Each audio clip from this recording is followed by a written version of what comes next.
Perkenalkan, nama saya Rosyida Wulan Septi, saya dari Psikologi 2A.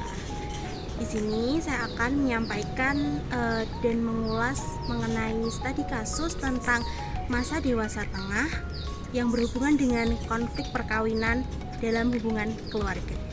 Dalam studi kasus yang akan saya bawakan ini terjadi oleh pasangan suami istri yang berumur sekitar 45 tahun. Mereka itu sudah menjalin kehidupan pernikahan selama bertahun-tahun.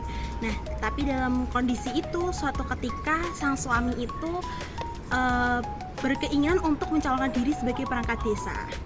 Di momen itu juga suami mencari uang atau dengan cara berhutang kepada orang lain untuk mencalonkan diri tadi sebagai perangkat desa.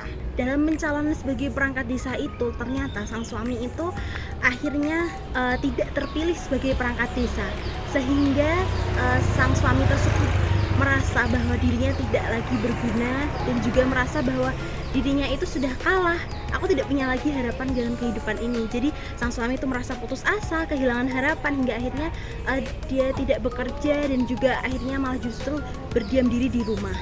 Di sisi lain, istri yang melihat kondisi suaminya yang terpuruk itu, dia juga terpuruk karena di sisi lain kan si istri memikirkan bahwa bagaimana untuk memenuhi kebutuhan sehari-hari ini, bagaimana untuk melanjutkan kehidupan ini, bagaimana harus menyekolahkan anak-anak, memenuhi kebutuhan secara makanan dan sebagainya. Di posisi itu sang istri pun juga akhirnya ikut frustasi, dan hingga akhirnya sang istri memilih jalan untuk bercerai dengan suaminya dan meninggalkan suaminya itu lalu berpisah.